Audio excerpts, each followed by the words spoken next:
Nós hoje vamos para Neemias, começar uma série nova. Há 2 semanas terminámos Mateus. Foram 7 anos, mais ou menos.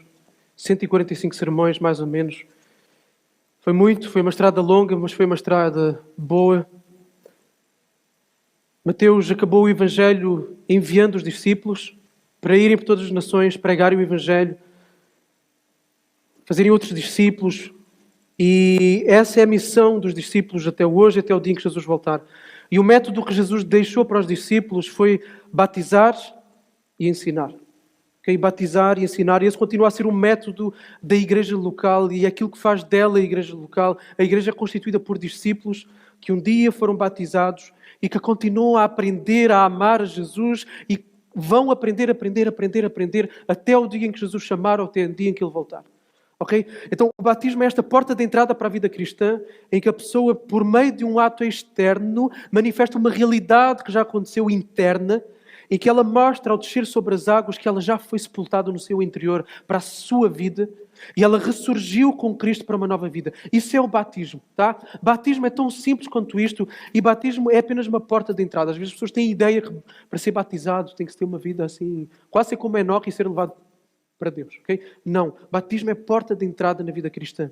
E o ensino está presente desde antes do batismo, porque a pessoa tem que aprender quem Jesus é, tem que aprender quem ela é, que ela é pecadora, precisa da graça de Deus, que há perdão e graça em Deus. E ao longo de toda a vida ela vai continuar a aprender.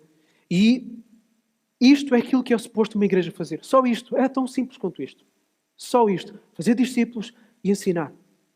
E essas terão de ser sempre as prioridades da nossa igreja local e de qualquer igreja que se afirme bíblica. Okay? Qualquer igreja que se afirme bíblica. Todos e cada discípulo individualmente são chamados a fazer. Agora, fazer discipulado não é só aquela coisa que nós chamamos de fazer discipulado, e que sentamos com uma pessoa, abrimos um caderninho e estudamos as doutrinas básicas da fé cristã com um livro de discipulado. Não, discipulado é muito mais do que isso. Discipulado é caminhada conjunta, de amizade, onde nós aprendemos um com o outro a amar melhor a Deus e a amar melhor aqueles que estão à nossa volta. Onde nós aprendemos um com o outro, com as falhas do outro, em que nós vemos o outro, como é que o outro se arrepende diante de Deus, diante dos outros, como é que o outro lida com o seu orgulho, como é que o outro é generoso, como é que o outro é hospitaleiro. Tudo isso, como é que o outro é como Jesus. E quanto mais caminharmos uns com os outros, mais vai haver discipulado mútuo. E essa é uma das áreas que eu acho que nós como igreja precisamos crescer ainda bastante. Amizade forte, próxima, em que vamos ensinando uns aos outros o que é amar a Jesus e o que é crescer em ser discípulo. Agora, para que novas pessoas se cheguem a Cristo, se batizem, e para que cada discípulo cresça nesse amor a Jesus, em serviço sacrificial, em serviço generoso ao próximo, nós devemos ter objetivos que concretizem ou estratégias que nos façam alcançar esse grande ponto. Ok? Que nos façam alcançar esse grande ponto. E por isso, há cerca de 3 anos atrás, nós tivemos um retiro, para aqueles que se lembram, onde nós, e a Susana está mortinha para que haja um novo retiro, na última reunião de oração falámos, assim que desconfinarmos, a primeira coisa que vamos organizar como igreja é um retiro da igreja. Então, quando pudermos voltar à nossa vida normal. Então, o nosso retiro incidiu sobre um documento que nós elaborámos, que é a visão para a igreja. Nós fizemos 7 afirmações daquilo que nós queremos ser como igreja. E eu gostava que soubessem, eu acho que não sabem porque eu nunca disse isto, e faz todo o sentido dizer isso agora, o Roger foi uma das pessoas que incentivou que nós pudéssemos ter um rumo definido. Um rumo com percebermos para onde temos que ir como igreja e sermos mais claros naquilo que nós queremos ser como igreja. O Roger passou várias horas ao telefone comigo e a incentivar isto aqui. Então isto também é fruto. Deus usou o Roger para que nós tivéssemos isto aqui. E eu queria afirmar isto hoje. E de várias afirmações que foram feitas, vieram na sequência de 7 coisas que nós afirmámos que queremos ser como igreja. Não vou explicar cada uma delas, eu vou só afirmá-las, tá? Para trazê-las à memória. Então, e quem quiser ter acesso a elas pode-me pedir. Quem faz classe de novos membros, e temos uma classe de novos membros que está suspensa já há não sei quantos meses, do pessoal que quer ser batizado. Espero que, entretanto, não tenham mudado de ideias. Os que querem ser membros não tenham mudado de ideias. Ok, mas durante este tempo vamos aguardar um pouquinho. O confinamento deve estar quase a acabar. Tá? Ok. Queremos ser uma igreja centrada no Evangelho. Nada mais interessa senão a boa notícia de que Jesus morreu por nós para nos perdoar e nos ligar a Deus. Queremos ser uma igreja centrada no Evangelho. Queremos ser uma igreja teologicamente saudável e sólida, bíblica. Okay? Queremos ser uma igreja que viva comunidade, unidade, esta amizade, proximidade uns com os outros. Cada vez mais. Queremos ser uma igreja que serve a cidade. Okay? Que vê o sofrimento da cidade, as áreas de necessidade da cidade e vai em direção a elas. Queremos ser uma igreja 5 que influencia a cultura. 6, queremos ser uma igreja que coopera com outros, seja instituições cristãs ou não cristãs, o que for. Queremos ser uma igreja que planta outras igrejas. Desde que nós começámos a fazer estas afirmações, nós começámos a orar por elas e nós começámos a criar estruturas, ministérios, para que isto aqui pudesse acontecer. E começámos a ver algumas coisas acontecer, ok? Começámos a ver mais unidade na igreja, começámos a ter trabalho mais social com ações que fomos levantando aqui e ali, etc. Vimos muitas coisas a acontecer, mas muitas dessas coisas também ficaram em suspenso por causa da pandemia.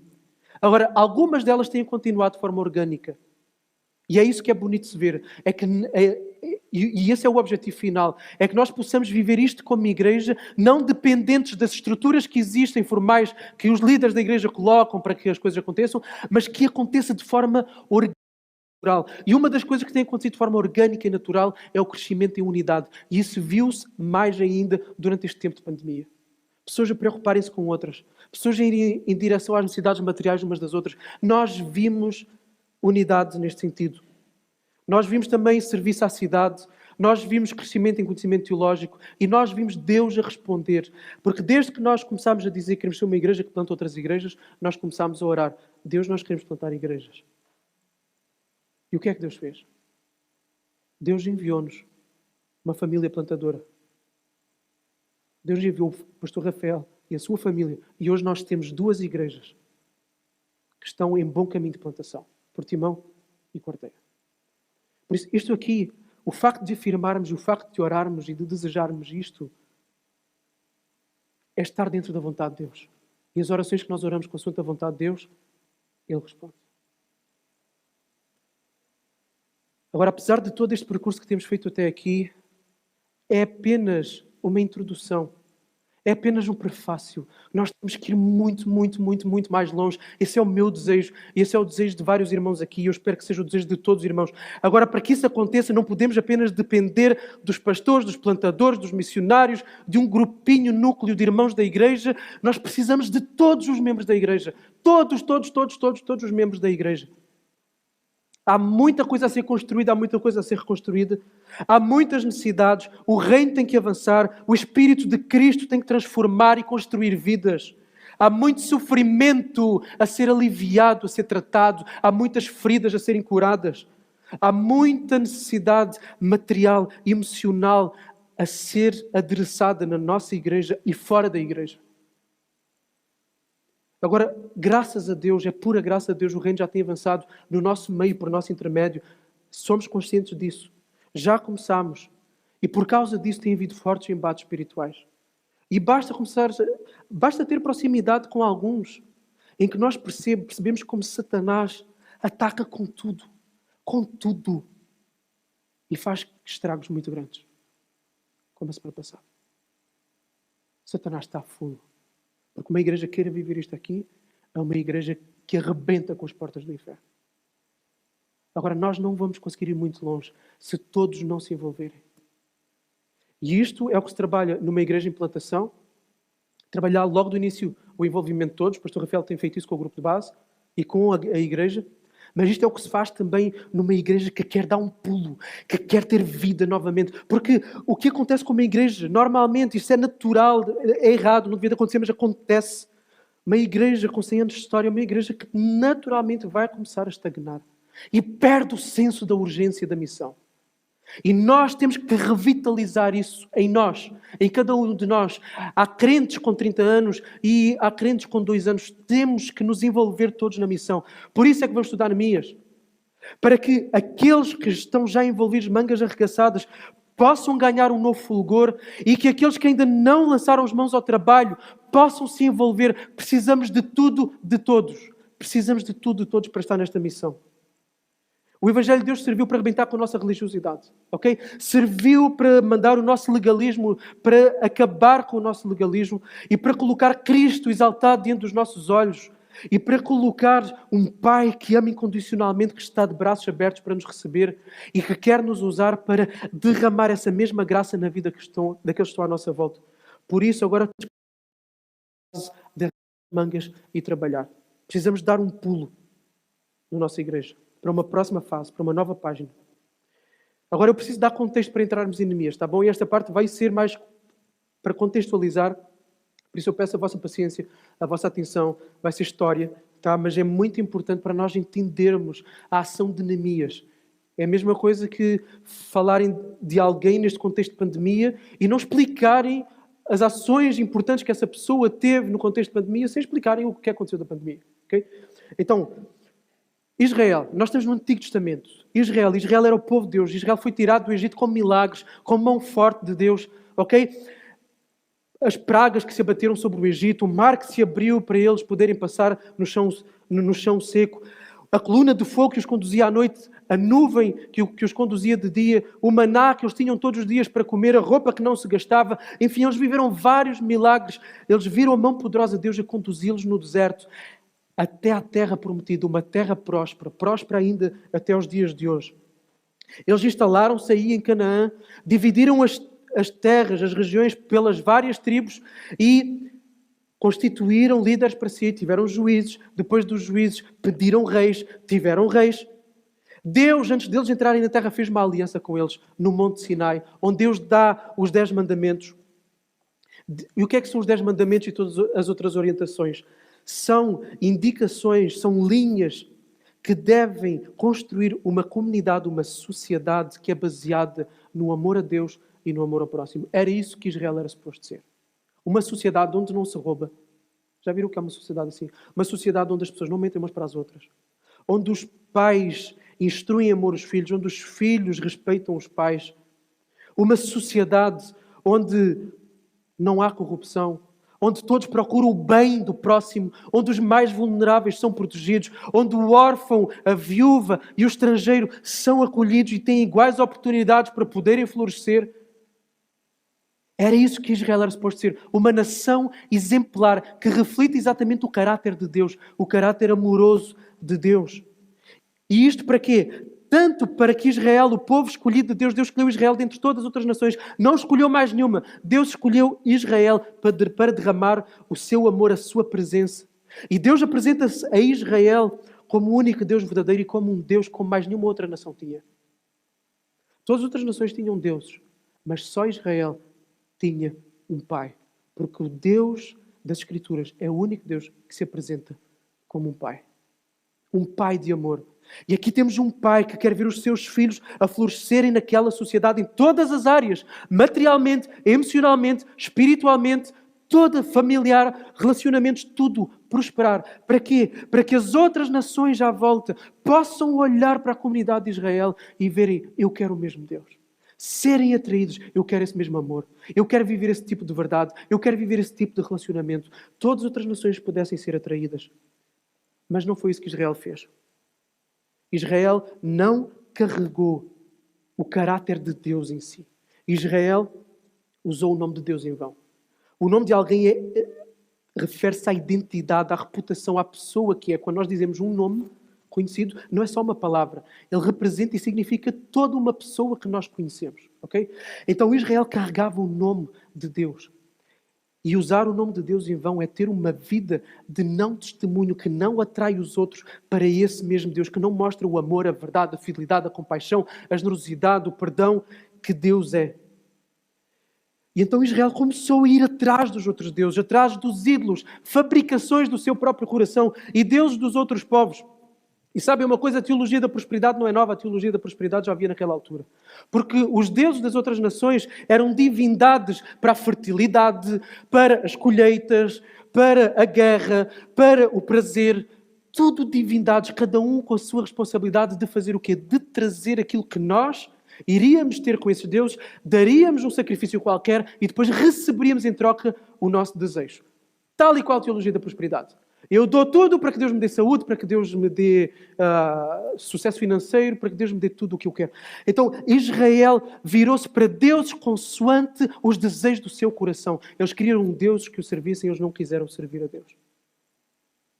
Só que é tudo cegueira, é tudo vaidade, é tudo fantasioso e a ruína começa a chegar. Agora, Deus, por diversas vezes, no seu amor, lembrem-se, Deus é Pai no Antigo Testamento. Tá? Deus não é Pai só no Novo. Às vezes temos a ideia, Pai no Novo, Juiz no Antigo. Não, Deus é Pai, Deus apresenta-se como Pai Israel, já lá no Antigo Testamento. E, da mesma forma que o pai do filho pródigo aguardava no portão a chegada do filho, o Deus Pai de Israel enviava os profetas para que o filho pudesse voltar para os seus braços. E enviou vários profetas para chamar o povo ao arrependimento. Algumas vezes o povo arrependia-se, aquela geração mudava, passava a geração, borrada toda outra vez. Outra vez voltavam ao mesmo, outra vez voltavam ao mesmo pecado. Israel tem o seu auge com David e com Salomão, ok? Seja em termos de expansão da terra, seja em termos da adoração, o templo é construído sob Salomão, mas depois de Salomão, Israel entra num declínio absurdo. Vamos ver uma guerra civil, vamos ver Israel a dividir-se em duas nações, o reino do norte e o reino do sul. O reino do norte chamado Israel, o reino do sul chamado Judá. De todos os reis que o reino do norte teve, que foram 20 de Israel, todos os 20 que tiveram, nenhum temeu a Deus. Todos eles eram idólatras e incentivavam e conduziam o povo à idolatria. Todos. No reino do sul, ainda antes do reino do sul, por causa disso, no reino do norte, eles foram castigados pela mão de Deus. E em 722 a.C. vem a Assíria e subjuga o reino do norte. O reino do sul vai ter o mesmo fim, mas não tão depressa. Porquê? Porque teve alguns reis que temeram a Deus. Tiveram 20 reis, todos eles da mesma dinastia, do trono de David, prometido como sendo eterno pelo próprio Deus. 4 reis dos 16 foram bons. 4 reis. Asa, Josafá, Ezequias e Josias. A maioria não amou a Deus, a maioria não amou o seu povo, não conduziu o povo a adorar a Deus e permitiram e incentivaram a adoração a falsos deuses. O que é que acontece? Aparece Nabucodonosor, em 586 a.C., da Babilónia, e destrói tudo. Destrói as muralhas, destrói o templo e leva a maior parte da população para a Babilónia. Ficam só os mais pobres, aqueles que não têm condições nenhumas, ficam em Jerusalém. Tudo o resto é exilado para a Babilónia. Depois, a Babilónia, tal como nenhum império é eterno, o império da Babilónia cai nas mãos dos persas, e todo o império babilónio e as suas regiões são anexadas ao império persa. Agora, a política do império persa, isto é muito importante para a nossa passagem, a política do império persa é diferente da política do império babilónico. Porquê? O império persa dava normalmente autonomia às nações que subjugava. E por isso ele vai dar autonomia aqui a Israel. Por vários motivos. É mais fácil ter a lealdade de um povo quando lhes damos aquilo que eles querem. Então vamos dar autonomia àquela nação para evitarmos guerras internas. Porque havia várias, o Império Persa estava sob várias pressão de dentro e por fora. Então eles assumem esta política de poderem ter a lealdade dos povos que estão sobre eles. Além disso, Israel fica numa zona estratégica. Porquê? Porque o Egito andava a querer levantar-se várias vezes contra a Pérsia. Quem é que fica entre o Egito e o resto do Império Persa? Israel. Então interessava ter ali uma nação leal. Por isso, em 538 a.C., Ciro, o imperador Ciro, vai promulgar um decreto em que o povo de Israel pode voltar para a sua terra e reconstruir a sua vida lá. E isto vai acontecer em várias levas, tá? As pessoas vão em várias fases. Na primeira leva de exilados são conduzidos por uma pessoa chamada Zorobabel, sacerdote. E o que é que ele vai fazer? Ele vai chegar a Jerusalém e ele vai se focar na construção do templo. Okay? O templo era o mais importante para o israelita. O centro da adoração a Deus. Então vão se focar na construção do templo. Eles, 2 anos depois, começam a construção do templo, só que a construção do templo, por várias razões, vai ser interrompida. Daí que, para quem conhece Ageu, o profeta Ageu vai ali tentar acordar o povo para voltarem para a construção do templo. Porque a construção do templo fica interrompida durante 16 anos, sendo depois retomadas e concluído em 516 a.C., dedicado por Zorobabel. 1 ano depois vamos encontrar uma segunda leva de exilados a voltar para Jerusalém, desta vez lideradas por uma outra pessoa que tem o nome da Bíblia que vem antes de Neemias? Esdras. Esdras é um escriba, é alguém que sabe da lei e que vai para Israel exatamente para ensinar a lei. Isto era extremamente necessário e fundamental. Porque nós temos um povo que estava numa outra cultura, pessoas que nasceram já numa outra cultura, pessoas que foram influenciados e pressionados por uma cultura diferente e precisavam de voltar a ganhar a identidade do povo de Deus. Então alguém tinha que ir ensinar a lei e Esdras é quem vai fazer isso. Agora, quando Esdras chega lá, encontra Israel num caos completo. Desafios morais, desafios espirituais já estavam a voltar para aquilo que os levou anteriormente para o exílio. Uma das coisas que ele vai encontrar é casamentos mistos. Ok? Judeus a casarem-se com não-judeus. Qual é o problema disto aqui? O problema é que eles casavam-se com mulheres e homens de outros povos que traziam culturas religiosas diferentes. E isso já ia poluir a adoração deles a Deus. E foi isso que os levou para o exílio. Então, como é que acham que alguém que tem a incumbência de ir lá e de reconstruir a vida espiritual do povo, chega lá e vê eles a voltarem à causa daquilo que os levou para o exílio? É de arrancar os cabelos. E foi isso que ele fez. Agora, Esdras vai trabalhar com o povo e vai conseguir ter o povo com ele. Eles vão resolver esse problema e vão começar a submeter-se à vontade de Deus. E é durante o tempo de Esdras que nós encontramos Neemias. Enquanto Esdras está em Neemias, enquanto Esdras está em Jerusalém, vai surgir Neemias e vai ter o seu papel na restauração de Jerusalém. Então, vejam, Zorobabel, reconstrução do templo, Esdras, o ensino da lei, e agora vamos ter Neemias e vamos ver o que é que vai ser. E Deus usa pessoas totalmente diferentes. E este vai ser um dos pontos principais. Agora, que tipo de pessoas é que Deus usa? E essa é a grande pergunta para hoje, é isso que vamos responder. Que tipo de igreja não abandonou a missão? Israel abandonou a sua missão ao deixar de atrair as nações à volta, refletindo o amor de Deus. Nós, como igreja, abandonamos a missão quando deixamos de ir ao encontro daqueles que estão lá fora. Ok? Que tipo de igreja não abandonou a missão? Quais são as pessoas que Deus usa? Então vamos lá. Primeiros 2 versículos do primeiro capítulo.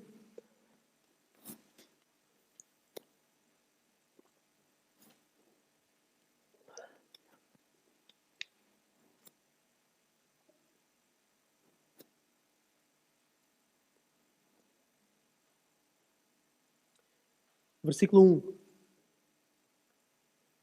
Palavra de Neemias, filho de Acalias. No mês de Quisleu, no 20º ano, quando eu estava na cidade de Suzã, Anani, um dos meus irmãos, veio de Judá com mais alguns homens. Perguntei-lhe pelos judeus que faltaram, os que sobreviveram ao cativeiro, e a respeito de Jerusalém. E agora vamos lá para o finalzinho do versículo 11. Tá? Não é o 11 inteiro, mas só uma parte.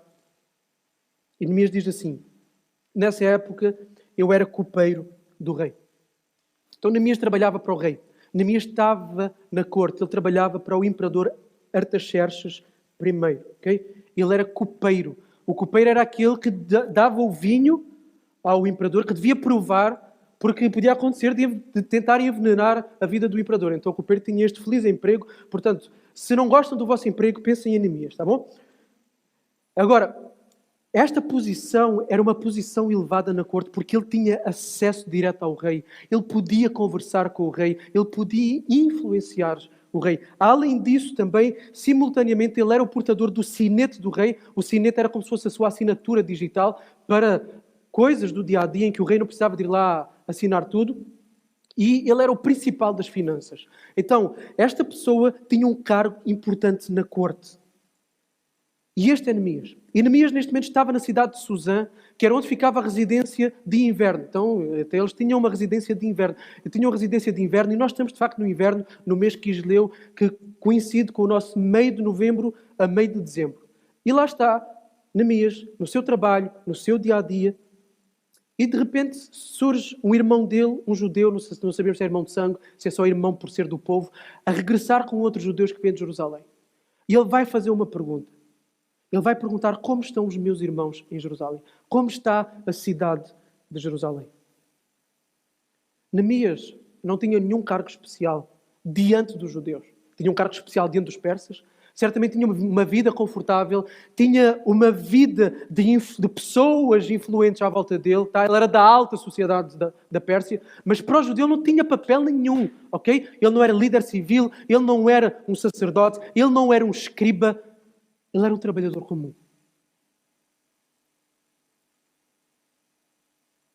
Neemias era um trabalhador com emprego, não era como Esdras, um escriba, não era como Zorobabel, um sacerdote, um trabalhador comum. Mas é um trabalhador comum que tem aquilo que todo trabalhador comum devia ter nesta vida. Um coração pelo seu povo. E nós vemos o mesmo em Moisés, não sei se lembram. Moisés, a mãe dele coloca-o no rio para salvá-lo das mãos do faraó. Providencialmente, pela soberania de Deus, ele vai ter às mãos da filha do faraó que está a tomar banho. Ela quer ficar com a criança.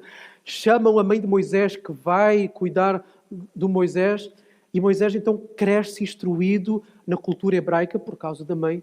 Ele sabe as suas origens e a determinado dia ele está lá no palácio, na sua vida confortável, no dinheiro que ele tem, na comida que ele tem, tudo o que ele tem, a educação que ele tem, o que é que ele faz? Ele sai do palácio, ele quer ir ver como está o seu povo.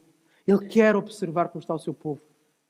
Tanto que depois ele vai ver que está a ser maltratado e ele assassina um egípcio. Mas ele quer ir ver como está o seu povo. E foi este movimento que Neemias faz. Neemias com uma boa carreira profissional, com um bom estilo de vida. Ele sai do seu círculo. A sua alma faz um movimento de sair de si mesmo e ir em direção ao outro. E ele pergunta como estão os outros.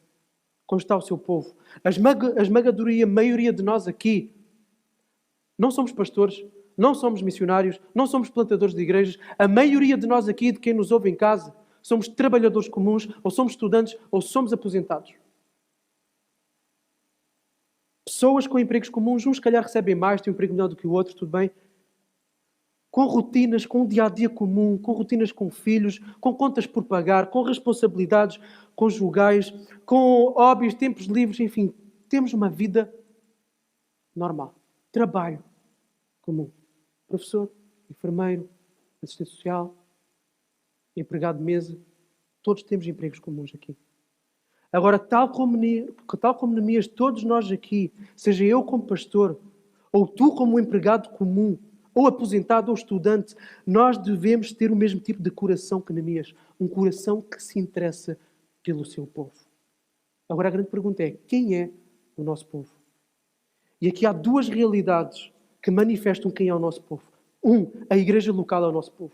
Tá? A igreja local é o nosso povo. Sim, fazemos parte da Igreja Universal. Sim, os irmãos que estão na China são nossos irmãos, fazem parte da Igreja Universal. E sim, nós na reunião de oração, nós oramos pela igreja de outros lugares. Oramos por nomes concretos que são alterados por questões de preservar a identidade, mas por casos concretos de pessoas que vivem perseguições aflitivas e carecem da intervenção divina. Nós oramos por pessoas. Mas o ponto é que nós estamos inseridos numa igreja local, onde nós vemos caras, onde existem nomes, onde existem rostos, onde existem vidas, onde existem pessoas mergulhadas num mundo complexo, onde existem pessoas que vivem o seu dia-a-dia e diante dos quais nós temos um laço mais forte do que aquele que temos com a nossa própria família. Agora, por isso, eu não sou o único membro da igreja e tu também não és o único membro da igreja. Por isso, qual foi a última vez que, tal como Neemias, tu perguntaste pelo estado da igreja? Qual foi a última vez que quiseste saber do estado de saúde daquela pessoa que sabes que está a passar dificuldades? Qual foi a última vez que quiseste saber daquele irmão que está com carências materiais, que não consegue pagar as suas contas? Será que nós temos noção de quem na nossa igreja está desempregado? Será que conseguimos dizer o nome de quem na nossa igreja está desempregado? E que luta para pôr comida na mesa? Sabemos o nome da maioria das pessoas da nossa igreja? Sabemos associar um nome à cara? Não, isso é responsabilidade do pastor. O pastor é pago para isso, é pago para cuidar das pessoas. Neemias podia ter pensado, Esdras está lá, Esdras é o que deve ensinar a lei, ele é que vai cuidar do povo, eu estou aqui na minha vida como copeiro, eu não me vou preocupar com o meu povo. Não, o pastor é que tem que se preocupar com isso. Os líderes é que têm que se preocupar com isso. Não é assim que funciona a Igreja de Cristo. Não é assim que funciona a Igreja de Cristo. Deus quer que tu te importes com o que importa. E a igreja local importa, porque afinal Deus fez-se homem por causa da igreja local. Deus não se fez homem por causa do nosso emprego. Deus não fez homem por causa dos nossos sonhos pessoais, por causa da nossa conta bancária, por causa da casa que podemos ter. Deus não veio morrer na cruz do Calvário por causa disso. Deus veio morrer pela igreja. Então a igreja importa. É o nosso povo, é a nossa família. Mas o nosso povo, além da igreja local, é a cidade onde nós estamos. Da mesma forma que não devemos ser só consumidores da igreja, também não devemos ser só consumidores da cidade. E bendita a cidade em que nós moramos. A maior parte aqui mora em Faro. É bom morar em Faro. Que é isso? E a qualidade de vida da cidade de Faro tem melhorado bastante. E Faro é uma cidade bonita. E o Fred faz questão de nos mostrar isso quase todos os dias nas redes sociais com as fotografias que ele tira. Mas é linda. A Ria Formosa é linda. E temos cada vez mais à disposição todo o tipo de serviços. Uma cidade cada vez melhor de se morar. Por isso é que é uma cidade que tem atraído cada vez mais pessoas para morar e, por isso, o preço das casas, do aluguer e da compra das casas tem aumentado, assim, imenso. Imenso. Como há uns anos não era. Então nós podemos beneficiar desta cidade. Agora, será que só pensamos no que podemos beneficiar dela ou também começamos a pensar no que podemos dar à nossa cidade? O que é que sabemos da nossa cidade? Quando foi a última vez que tu perguntaste ou quiseste ter mais informações sobre a cidade? Qual o estado espiritual da nossa cidade? Quantas igrejas evangélicas há? Quantas igrejas evangélicas sérias existem na nossa cidade? Quais são as religiões predominantes de Faro? Sabem quais são as religiões predominantes? Será que sabemos? Será que nos informamos? Quais as problemáticas sociais proeminentes, gritantes da nossa cidade? Quais as necessidades do teu prédio? Há pouco tempo orávamos pelos vizinhos da Susana. Temos orado pelos vizinhos do Daniel. Sabes as necessidades que os teus vizinhos passam? Os teus colegas de trabalho, o teu patrão, os teus empregados, o teu colega da faculdade. Será que nos interessamos como Neemias se interessou? Porque é povo nosso. São pessoas que carregam a imagem de Deus e que moram na mesma cidade que Deus nos colocou. Mesmo que sejamos de outros lugares. É onde nós estamos, é onde nós vivemos. Então, se há algo que nós vemos em Neemias, é alguém se importar com o que importa. Porque Deus importa-se com pessoas. Deus importa-se com pessoas. Sejam elas de que raça forem, sejam elas de que classe social forem, tenham elas o passado que tiverem, estejam elas em que condições estiverem, Deus importa-se com pessoas porque carregam a sua imagem. Foram criadas à sua imagem e semelhança. E é pessoas comuns que Deus usa para alcançar estas pessoas. Não é pastores. Também é pastores, aliás. É missionários, é plantadores, mas são as pessoas comuns. Eu não estou no teu local de trabalho, eu não estou na tua empresa, eu não estou na tua faculdade, eu não estou nos lugares em que tu estás. Então são pessoas comuns, são os copeiros da vida, os Neemias da vida. E Neemias foi estrondosamente usado para revolucionar Jerusalém. E tu podes ser estrondosamente usado para revolucionar a vida das pessoas com quem tu te cruzas.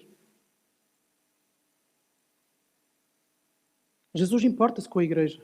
Jesus importa-se com a cidade. Jesus morreu pela igreja, deu a vida por ela, intercede por ela neste momento à direita do Pai. Jesus fala com a igreja para instruí-la. Jesus guia, sustenta, perdoa, levanta, ensina, dá dons. Jesus faz tudo pela igreja.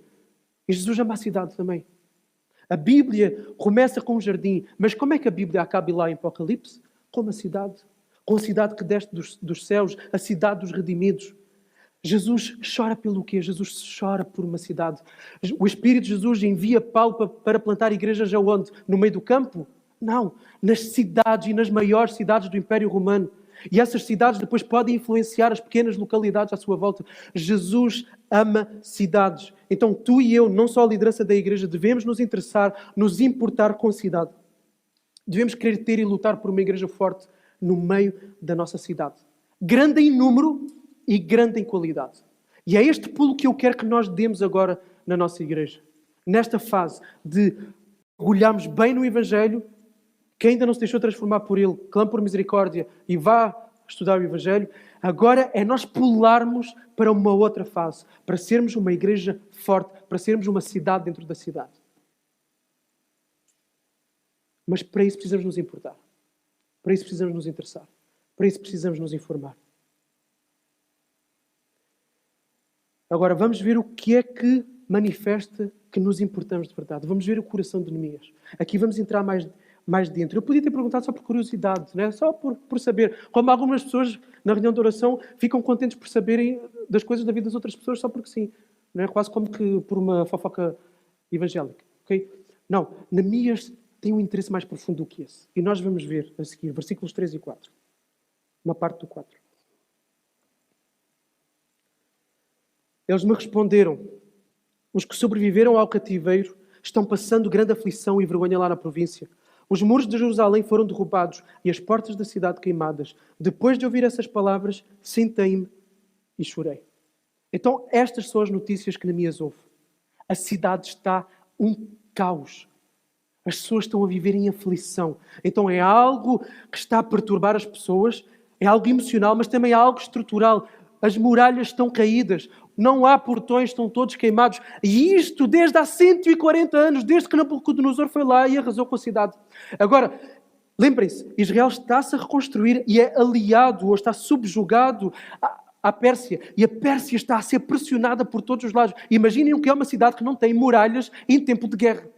A aflição que as pessoas vivem.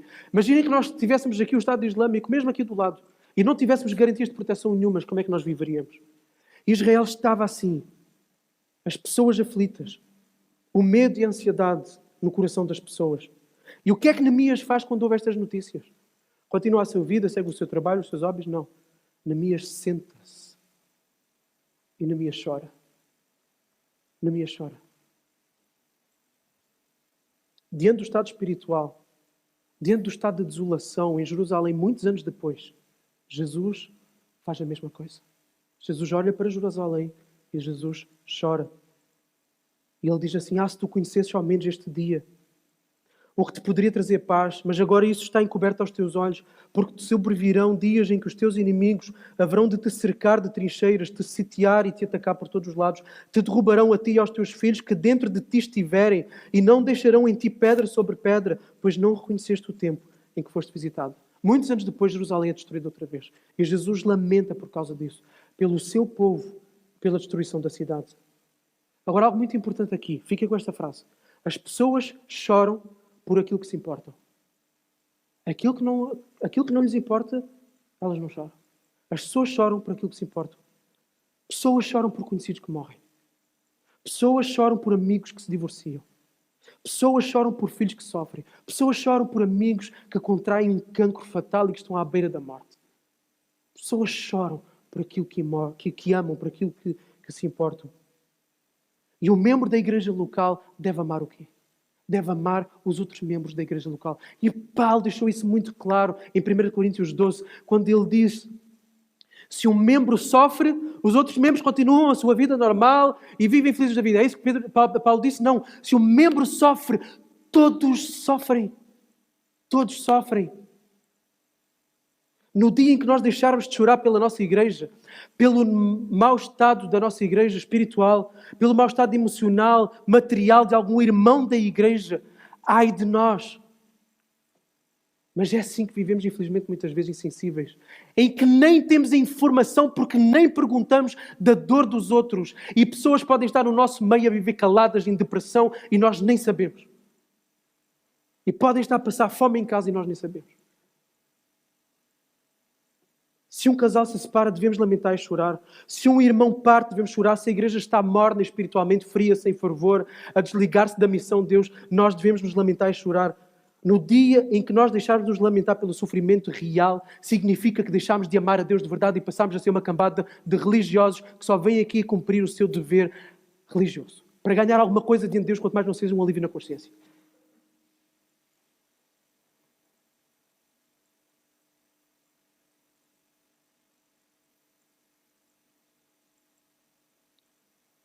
Os pastores da igreja normalmente carregam esse fardo. Ai do dia em que algum pastor, algum ancião, algum presbítero não carregar mais esse fardo, sofrer pelos seus. Mas mal da igreja também se forem só os pastores a lamentarem o sofrimento dos outros. E sim, há situações concretas no nosso meio, na nossa igreja, aqui local, a nossa igreja aqui, que nos devem levar a ficar preocupados, nos devem levar a despertar interesse, levar a chorar. Há irmãos que não conseguem pagar contas. Há irmãos que não conseguem pagar contas e que outros têm que ajudar. Há irmãos com depressões. com ideação suicida. Isto é verdadeiro, é real, acontece na nossa igreja. Há casamentos arruinados, que só se mantêm quase por aparência e que precisam de ser completamente restaurados. Há perseguição no trabalho. Há relacionamento com pais e filhos completamente abalados, destruídos. Há sofrimento. Há dor. E é real, é verdadeiro. E pode ser do irmão que está do teu lado. Agora vejam, a nossa igreja tem umas 90 pessoas, mais ou menos. É claro que aqui na pandemia não é isso que a gente vê, mas é isto a realidade. E há todas estas situações de dor, de sofrimento. E há Cristo ainda, que conduz, que protege, que vai levantando, que os irmãos e tal, para levantar uns aos outros. Agora imaginem na cidade em que nós estamos, com, segundo os censos de há uns anos atrás, cerca de 60 mil habitantes. Agora vamos saber novamente em breve. Mas, então imaginem toda essa dor, toda esta complexidade que é vivida aqui numa microcultura dentro da igreja, multiplicado e piorado numa cidade. Os dramas, as angústias, os medos, as ansiedades, as famílias completamente desestruturadas, a violência doméstica que muitos vivem, idosos abandonados, situações de saúde dramáticas, depressões sem abrigo, pessoas com fome e miséria, pessoas que caminham em direção ao inferno. Em Faro, nós não devemos ter mais do que 500 pessoas que se afirmam cristãs evangélicas. Não devemos ter mais do que isso. Agora, se de facto a informação é essa de que somos 60 mil habitantes, isso significa que menos de 1% de Faro se afirma cristão e conhece a Cristo. Isto significa que 99 pessoas em 100 estão a caminhar em direção ao inferno. Basta olharmos para as nossas classes dos nossos filhos na escola. Quantos deles seguem Jesus? Talvez o nosso filho seja o único na escola. No nosso emprego, no nosso trabalho, se calhar somos o único crente. Mas nós já nos habituámos a isto. Isto já não mexe nada connosco. Já não mexe connosco. Sabem quais são as problemáticas sociais maiores de Faro? Porque Faro tem. Será toxicodependência, violência doméstica, prostituição, criminalidade? Não. Não quer dizer que isto não exista na nossa cidade. Existe. Mas em comparação com outros é mais baixo. A necessidade, a problemática social mais premente em Faro é de pessoas que moram na rua. É de sem-abrigos. De pessoas sem abrigo. Motivos vários, mas os motivos, nesta fase, pouco importam. Às vezes, e depois nós tentamos aliviar a nossa consciência pensando, não, essa pessoa está ali por causa das drogas. Essa pessoa está ali porque arruinou o casamento dela. E tentamos... Mas imagina se fosse um filho teu, imagina se fosse o teu pai, a tua mãe, não importa o que ele tivesse feito, tu ias te importar, tu ias chorar pelo facto do teu pai, do teu filho, estar na rua. Ponto final, parágrafo. Isto é verdade. Então ali está uma vida. Pode ter tido um passado completamente destrambulhado, não interessa, é uma vida que tem uma mãe, que pode ter um filho. É uma vida. É uma pessoa criada à imagem de Deus que mora na nossa cidade e que não tem um teto. Pode ter comida porque existem instituições que dão comida, como a Santa Casa, pode tomar banho, mas mora na rua. Isso não é ter dignidade. Não é ter dignidade. Há cada vez mais pessoas a procurar também famílias, apoios para as rendas, por causa das casas que estão caras, por causa de todo este contexto de pandemia, toda a pressão económica que está a surgir, as pessoas vivem no limite financeiro. Isto vai se refletir no funcionamento do casal, no funcionamento com os filhos. Por isso, filhos são sinalizados pelas escolas para receberem apoio porque não estão a ter um bom desempenho escolar. E por isso nós queremos também dar resposta a isso por meio de uma associação que logo vamos apresentar mais à frente, a Crescer com Amigos. Há pessoas da nossa igreja que querem ser voluntários aí para trabalhar com estas crianças. Mas vejam, tudo isto depois começa-se a interligar. A saúde emocional das pessoas vai abaixo e por isso tem-se visto na nossa cidade também uma grande desestruturação emocional das pessoas. E não é pessoas de classes baixas, são até pessoas de classes médias, completamente desestruturadas, não estão preparadas para a pressão em que nós estamos a viver. Não têm o chão firme que podem pisar, não têm redes de apoio, não têm uma igreja que sabemos que nos suporta, sabemos que se uma pessoa está desempregada, uma série de irmãos vão se levantar e vão comprar comida e vão dar um cheque e vão dar o que for preciso. Não têm o suporte uma rede como a igreja tem. E há pessoas completamente desestruturadas emocionalmente.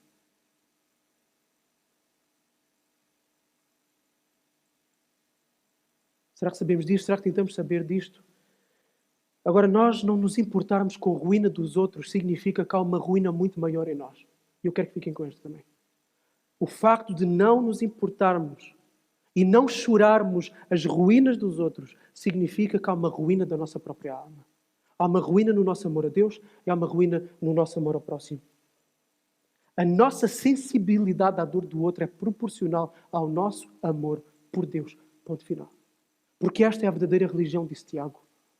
Cuidar das viúvas e dos órfãos. Ou seja, daqueles que estão em sofrimento, daqueles que estão desamparados. Espiritualmente, emocionalmente, de todo o tipo. É amar, é cuidar. Tudo começa.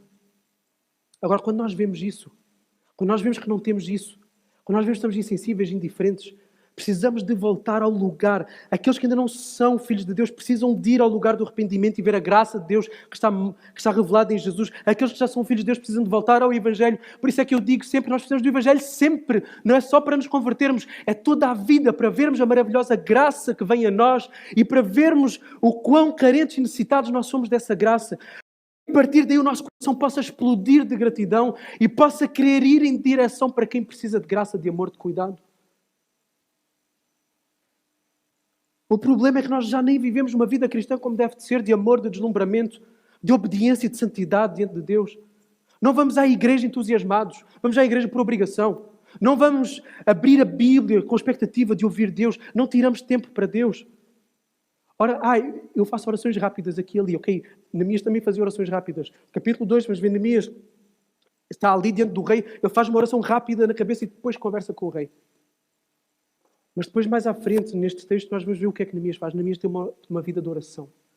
Por trás dessas pequenas orações aqui e ali. Nós não vamos contribuir com alegria para a igreja. Não andamos atentos aos nossos irmãos. A nossa vida espiritual está em ruínas. Por isso, antes de querermos erguer as ruínas da vida de alguém, temos que erguer o nosso amor a Deus e o nosso amor ao próximo. Temos que nos reerguer diante de Deus. Os homens precisam de começar a pastorear as suas famílias. Esta é uma tecla que vocês vão sempre ouvir o pastor Rafael. Esta é uma tecla obrigatória. Os homens têm que pastorear as suas esposas e os seus filhos. Caso contrário, o lar vai ficar em ruínas. Mais cedo ou mais tarde. E depois vem falar com o pastor, o meu filho está assim, o meu filho está assim. Uma vez que nós começarmos a nos interessar e a importar, quando as coisas não estiverem bem, recebermos notícias de irmãos com quem nos importamos, do colega de trabalho, do vizinho com quem nós nos importamos, vamos chorar. Mas depois disso vamos passar à ação. E então vamos para a parte final. Hoje é longo por causa do contexto, tá? Nos outros dias, até cada domingo tem a sua justificação. Tá? Ok, final do versículo 4 até ao versículo 11. Diz assim: lamentei por alguns dias e continuei a jejuar e a orar perante o Deus do céu. Eu disse ao Senhor, Deus do céu, Deus grande e temível, que cumpres a tua aliança e usas de misericórdia para com aqueles que te amam e obedecem aos teus mandamentos. Os teus olhos estejam abertos e os teus ouvidos atentos para ouvir a oração do teu servo, que faço diante de ti, dia e noite, pelos israelitas teus servos. Eu confesso os pecados que nós, os israelitas, temos cometido contra ti. Sim, eu e a minha família pecamos. Temos agido de forma perversa contra ti, não temos obedecido aos teus mandamentos, nem aos teus estatutos e às leis que ordenaste ao teu servo Moisés. Lembra-te agora do que disseste ao teu servo Moisés. Se fordes infiéis, eu vos espalharei entre todos os povos. Mas se voltarem para mim e obedecerem aos meus mandamentos e os praticardes, ainda que os vossos exilados estejam dispersos pelos lugares mais distantes do céu, de lá os ajuntarei e os trarei para o lugar que escolhi para estabelecer o meu nome. Eles são os teus servos, o teu povo, que resgataste com o teu grande poder e com o teu braço forte. Ó Senhor, que os teus ouvidos estejam atentos à oração deste teu servo e à oração dos teus servos, cujos prazeres está em temer o teu nome. Faz com que o teu servo seja bem-sucedido hoje, concedendo-lhe a benevolência deste homem. Deste homem é o imperador, porque aqui Neemias já estava a pensar em falar com o imperador. Mas isto é para o capítulo 2. Então, antes de fazer o que quer que fosse, Neemias, antes de passar para a ação propriamente dita, Neemias passa para a oração. Primeira coisa que Neemias faz é orar. E Neemias vai orar durante vários dias. Na verdade, Neemias vai orar durante 5 meses. Entre 3 a 5 meses ele vai orar. Ele vai jejuar. E jejuar é o quê? Jejuar é deixar, é abster-se do alimento, aliado à oração, manifestando o quê? Manifestando que Deus, a sua presença e a sua intervenção para aquela situação concreta é mais importante para nós do que aquilo que é vital para o nosso corpo. Ok? Isto é o jejum. Não é nada de místico, é uma afirmação de humilhação da nossa presença, é uma afirmação de dependência extrema da presença e da intervenção de Deus na nossa vida. Agora, Neemias, durante este jejum, durante esta oração, ele não tinha o dia todo para ficar a orar. Ele tinha um trabalho, lembram-se, ele era comum. Ele era um copeiro, ele era um trabalhador, ele tinha as suas rotinas. E ainda assim, Neemias orava. Neemias orava. Neemias era um homem de oração antes de ser um homem de ação. Esse é o procedimento natural fundamental de todo aquele que quer ser usado por Deus, incluindo por Jesus. Se Jesus foi assim, se Jesus foi para o deserto orar e jejuar, se Jesus durante o seu ministério separava várias horas, madrugadas, para estar com o Pai, para ouvir o Pai, nós achamos que não precisamos. Nós não podemos ser verdadeiramente e profundamente usados no nosso contexto, seja ele qual for, no trabalho, no prédio, na igreja, se nós não tivermos uma vida de oração e oração persistente. Porque ele orou dia e noite. Ele foi persistente entre 3 a 5 meses. Não importa se tu és pastor ou se és um empregado. Sim, os pastores devem orar, claro. Por isso é que há os diáconos para os pastores se dedicarem à oração e ao estudo da palavra. Atos, capítulo 6. Mas todo o cristão é chamado a orar. A interceder. E não é só aquelas orações flash, a oração antes do pequeno almoço, ler a revistinha Senhor Jesus, abençoa, e antes de dormir. Não. Tempo de oração. Porque o que vai fazer com que essas orações cirúrgicas, que nós fazemos curtas durante o dia, diante de uma perplexidade que temos, diante de uma decisão difícil que temos que tomar, uma tentação que surge nos nossos ecrãs, uma chamada por parte de um colega de trabalho para fazer uma coisa ilícita, as orações que nós vamos usar nessa hora, elas só vão ser cirúrgicas e vão ter o poder que podem ter se nós tivermos por trás uma vida sustentada de oração. Por isso não venham com essa conversa que na verdade é uma desculpabilização e alívio de consciência de eu oro aqui e ali e tal. Não. Tempo exclusivo com Deus. Se Jesus precisava, nós somos muito arrogantes se vivemos de forma contrária e diferente a essa. Jesus tinha tempo para isso. Jesus ficava a curar pessoas até de noite e depois ainda ia orar de madrugada e no dia a seguir continuava o seu ministério. E ele era homem como nós. E Neemias era trabalhador, copeiro, apresentava-se diante do rei todos os dias. Diante do mal, do sofrimento, a primeira reação tem que ser a oração. E eu quero-vos mostrar aqui algo muito importante. Porque nos outros 2 pontos em que Deus usa pessoas que se importam, 1, 2, Deus usa pessoas que choram, 2, nós só vamos começar, se nós queremos trabalhar ou nos interessarmos, nos importarmos com os outros, e se nós queremos começar a chorar pelas coisas que devemos de chorar, isso vai ser cultivado, sabem onde? Vai ser cultivado na vida de oração. Porque quando nós começamos a orar por nomes concretos, por pessoas concretas, pelo nosso colega de trabalho, nós vamos ver a nascer no nosso coração interesse, amor por aquele colega de trabalho. Quando nós na reunião de oração apresentamos assuntos, apresentamos situações de saúde de pessoas, nós começamos a ganhar afeições naturais por essas pessoas pelas quais nós estamos a orar. Então o interesse vai começar a surgir, amor vai começar a surgir. E quando vier uma má notícia em relação a essa pessoa, o que é que vai acontecer connosco? Vamos ficar aflitos. Vamos nos lamentar, vamos chorar, aquilo vai nos perturbar, porque cultivamos o interesse e o amor por essas pessoas. Uma vida de oração cultiva amor por quem nós oramos. Por isso, se nós não amamos a nossa cidade, se nós somos indiferentes, por exemplo, aos sem-abrigo, experimenta só, por favor. Quem está a escrever, ponha isso no seu papel. Começar a orar diariamente pelos sem-abrigos. Começar a orar diariamente por aquele professor da faculdade. Começar a orar diariamente pelos meus vizinhos do quinto esquerdo. Orar diariamente pelo irmão da igreja. A, B, C. E vão ver. O coração vai começar a ser mergulhado no amor. E é aí que nós podemos começar a fazer diferença na vida das pessoas. Agora vamos ver como é que nós podemos orar. Vamos aprender, e isto é a conclusão mesmo, tá? Vamos para a oração de Neemias. Neemias começa com adoração. Ele diz: ó Senhor, Deus do céu, Deus grande e temível, cumpres a tua aliança, usas de misericórdia para com aqueles que te amam e obedecem aos teus mandamentos. Aqui Neemias está a citar as Escrituras, está a citar Deuteronômio 7, 9, ele ora a partir das Escrituras. E Neemias começa com a adoração. Jesus, quando nos ensina como orar, ele ensina-nos a começar com a adoração também. Pai nosso que estás nos céus, santificado seja o teu nome. Porquê? A adoração coloca as coisas em perspectiva. Jesus coloca o nome de Deus, coloca a identidade de Deus, Deus como Pai. Neemias coloca também a identidade de Deus no início da oração. É Deus misericordioso, é Deus grande, é Deus temível. Por que é que isto é importante? Porque isto coloca em perspectiva quem Deus é e as coisas pelas quais nós estamos a orar. Ou seja, Neemias, ao dizer, ó Deus grande e temível, ele está a falar da soberania e do poder de Deus. Ou seja, quando nós estamos a orar, e quando nós oramos a partir dos atributos de Deus, nós estamos a trazer para nós que há um Deus que controla tudo, que é todo-poderoso e que por isso não há situação que Ele não possa reverter, não há milagre que Ele não possa fazer. E somos lembrados disso. Agora imagine o que é orar com esta fé e com esta confiança. Quando nós trazemos na nossa oração que temos um Pai, ou como Neemias disse, que Deus é misericordioso, nós estamos a lembrar que Deus é um Deus de amor. E que Deus ama a nós e ama aqueles que estão à nossa volta. E por isso tudo aquilo que Deus vai fazer é em função desse amor para com aquela pessoa. Por isso nós vamos orar na certeza de que há um Deus que vai agir em amor. Se isto aqui, a noção do Deus a quem nós oramos, como sendo todo poderoso para reverter qualquer situação e como sendo todo amoroso que se interessa e sofre pelos que sofrem, não nos fizer orar e não nos fizer perseverar na oração, mais nada vai fazer nós orarmos e perseverarmos na oração, mais nada. Por isso é importante começarmos na adoração, colocarmos dentro dos nossos olhos quem Deus é. Isso vai dar combustível de fé para a nossa oração, confiança em Deus. Segunda parte da oração de Neemias, confissão, versículo 6. Os teus olhos estejam abertos, os teus ouvidos atentos para ouvir a oração do teu servo, que faço diante de ti dia e noite pelos israelitas, teus servos. Confessa os pecados que nós, os israelitas, temos cometido contra ti.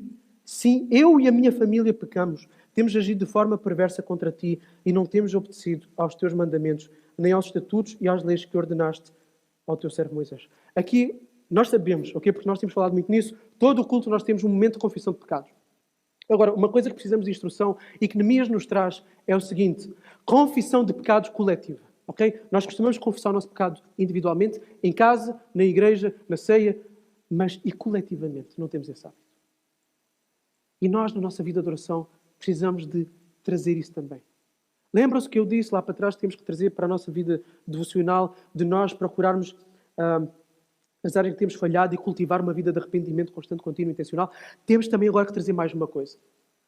Oração de confissão pela nossa cidade, pela nossa igreja, pelo nosso prédio, pela nossa empresa, pelos nossos colegas de trabalho. Devemos clamar pelo perdão e pela misericórdia de Deus por eles. Nós, como igreja, podemos ser muito mais do que somos. E se todos nós formos honestos, vamos afirmar isso. Às vezes há pessoas que saem aqui da igreja, a igreja era isto, ou a igreja era aquilo, está aí. E o que eu quero perguntar sempre à pessoa é: o que é que tu fizeste para ser o oposto? Porque normalmente aquilo que a pessoa critica é aquilo que a pessoa foi exatamente. A igreja não é hospitaleira. Ninguém veio falar comigo. E tu com quantas pessoas foste conversar? Então a nossa igreja tem falhas, nunca vamos esconder isso. Precisamos de crescer na nossa excelência, precisamos de crescer na nossa teologia, precisamos de crescer em evangelismo, precisamos de crescer em suporte ao outro, no serviço à cidade, tudo. Por isso precisamos de confessar o que não somos. Em todas estas áreas. E vamos começar a fazer isto mais vezes na reunião de oração. E eu peço que cada um possa fazer em casa também. Confessar os pecados da nossa igreja. Precisamos confessar os pecados da nossa cidade, dos nossos colegas de trabalho. Qual foi a última vez que confessaste os pecados da tua escola, dos teus colegas? Eu acredito que nós não façamos isso, porque será nem fomos instruídos nisso. Mas a partir de hoje temos esta responsabilidade. Deus tem misericórdia desta cidade. Na forma como isto acontece, aquilo, etc. E o nosso coração vai começar a apertar cada vez mais pela nossa cidade. E vamos começar a chorar e vamos começar a passar para a próxima fase. Qual é a próxima fase? A ação. Porque quando nós começamos a orar, nós começamos a ter percepção daquilo que é necessário na vida do colega, na vida do professor, na vida do irmão da igreja e vamos começar a poder dar resposta a essas situações. Tudo começa na oração. As promessas agora, parte final da oração. Versículo 8. Neemias ora a partir das promessas de Deus. Lembra-te agora do que disseste ao teu servo Moisés. Se forem infiéis, eu vos espalharei entre os outros povos. Mas se voltarem para mim e obedecerem aos meus mandamentos e os praticarem, ainda que os vossos exilados estejam dispersos pelos lugares mais distantes, debaixo do céu. De lá os ajuntarei e os trarei para o lugar que escolhi para estabelecer o meu nome. Eles são os teus servos, o teu povo, que resgataste com o teu grande poder e com o teu braço forte. Ó Senhor, que os teus ouvidos estejam atentos à oração deste teu servo e à oração dos teus servos, cujo prazer está em temer o teu nome. Faz com que o teu servo seja bem-sucedido hoje, concedendo-lhe a benevolência deste homem. Neemias pede a Deus o que Deus prometeu a Moisés. Neemias está a orar a partir das promessas de Deus. Deus não é homem para que minta. O que Deus prometeu, Deus cumpre. Ok? Neemias está a dizer, Deus, eles são teus servos. Eles são o povo que tu resgataste com grande poder. E nós podemos chegar diante de Deus e dizer, Deus, esta é a tua igreja em que tu deste o teu filho para morrer por ela. Não nos abandones a nós mesmos. Não permitas que no culto cantemos sem fervor e sem intensidade. Não permitas que sejamos mesquinhos e que não contribuamos. Não permitas que vivamos a nossa vida na nossa rotina sem telefonarmos ao irmão que está em necessidade. Não permitas que vivamos em mornidão espiritual, porque somos o teu povo. Qual é a oração que Deus responde? É a oração que é segundo a vontade de Deus. Ok? Isto está ensinado na Bíblia de uma forma clara. Se nós orarmos segundo a vontade de Deus, Ele vem e responde. Qual é a vontade de Deus para a igreja? É isso que nós temos que orar. É isso que nós temos que orar. Uma igreja que evangelize, uma igreja que ama, uma igreja que cuide. Vamos orar por isso. Diariamente pela nossa igreja. Tá, pessoal? Vamos, diariamente, no nosso devocional, ter um tempo de orar por aquilo que sabemos que é de vontade de Deus para a nossa igreja. E não vamos só pedir coisas genéricas, vamos pedir coisas específicas. Coisas que nós identificamos e que até criticamos na nossa igreja, vamos orar para que Deus dê. É da vontade de Deus? É. Então, se a igreja toda começar a orar, esperem para ver o que Deus vai fazer. Qual é a vontade de Deus revelada para a cidade? Para a sociedade de forma geral? Será que Deus não quer que na nossa cidade, na nossa empresa, na nossa escola, haja justiça, alívio de sofrimento, honestidade, integridade, verdade, proteção dos mais vulneráveis, recompensa daqueles que fazem o bem, famílias estruturadas, líderes exemplares que conduzem bem a comunidade? Será que Deus não quer isso para a sociedade em geral, por meio da sua graça comum? Deus quer isso. Então oremos a partir da vontade de Deus, nesse sentido. Oremos, digamos, Deus, tu queres que o homem ame uns aos outros, por isso tu dás uma consciência moral. Deus dá uma consciência moral do certo e do errado. Para quê? Para as pessoas andarem a matar? Não. Para que as pessoas vivam e respeitem o próximo e cultivem a vida do próximo e o florescimento do próximo. Então vamos orar a partir disso também. A partir de hoje, a partir da manhã no vosso devocional, façam isto, por favor. Orar pela nossa cidade. Para que Deus faça aquilo que é a vontade dele na nossa cidade. E vejam, quando nós começarmos a orar aquilo que sabemos que é a vontade de Deus para a nossa igreja, começarmos a orar, e eu fiz com isto, começarmos a orar com aquilo que sabemos que é da vontade de Deus para a nossa cidade, para o nosso colega de trabalho, para o nosso local de emprego, enfim, tudo, nós vamos começar a saber qual é a resposta que temos que dar. Porque a vontade de Deus é essa que nós temos que viver e dar aos outros. Vamos começar a saber. Sabemos que é a vontade de Deus que haja mais hospitalidade e não tem havido na nossa igreja. Eu vou começar a trabalhar para a hospitalidade. Sabemos que o meu colega de trabalho tem tido dificuldades financeiras, não consegue, enfim, qualquer coisa. Eu vou lá, se eu tenho possibilidades, eu sei que a vontade de Deus é que ninguém passe por dificuldades assim. Eu vou lá e vou ajudar. Percebem? A nossa oração vai-se começar a materializar naquilo que nós devemos ser para os outros. Então, se queremos ser usados por Deus, este é o percurso, não tem outro. Temos que nos interessar. Deus usa pessoas que se importam com o que importa. Deus usa pessoas que choram. Deus usa pessoas que oram. E estes dois primeiros são cultivados na vida de oração. Por isso, se tu estás frio e insensível em relação à igreja, em relação à cidade, em relação às pessoas que se cruzam contigo, não entres em pânico. Pode mudar a partir da manhã. Se tu começares intencionalmente, mesmo na maior das friezas, na disciplina mais fria da tua vida que tu fizeste, se começares a orar especificamente, o teu coração vai começar a aquecer.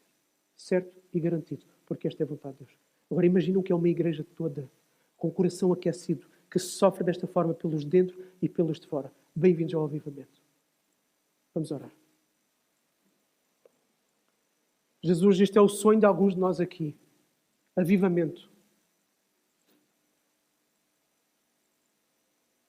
E, Senhor, Tu nos estás a mostrar qual é o caminho para isso. Ajuda-nos a agarrar, ajuda-nos a apanhar esse comboio. Jesus, ajuda-nos a partir da manhã a começar, a nos interessarmos pelos irmãos da igreja, pegar no caderno de membros, Começar a orar por cada um, 3 ou 4 por dia. Telefonar a 1 ou 2. Ajuda-nos a começar a cultivarmos essa necessidade de parar mesmo e de começar a pensar no sofrimento dos outros como se fosse o nosso. E ajuda-nos a orarmos. Ajuda-nos, Senhor, nós oramos muito pouco. Oramos muito pouco. Muito pouco, Senhor. E não interessa as nossas agendas, não interessa, porque nas nossas agendas nós enfiamos tudo o que achamos importante e urgente. Ó Jesus, nós temos uma visão tão cega daquilo que é importante e urgente. Porque nós não oramos. Ajuda-nos a orar, Jesus.